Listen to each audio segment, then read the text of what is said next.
In this tutorial, you will learn how to create an FTP account in Plesk.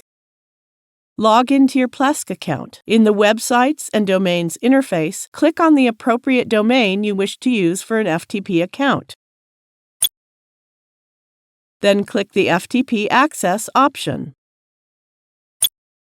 If you have multiple users that need to use FTP to upload data to your websites, you can create separate accounts for each of them. Click the Add an FTP Account button. We need to give a name to the account. It will be the username. You can set the home directory if you wish to restrict this user to a certain directory. Go and click to select the folder whose access you wish to grant to the user. Either you can enter the password twice in the given text input boxes or generate it automatically.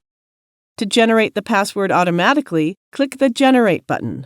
Then show the password to copy and save it. It's ready now. Click OK. Success! The FTP account has been created. Thank you for watching.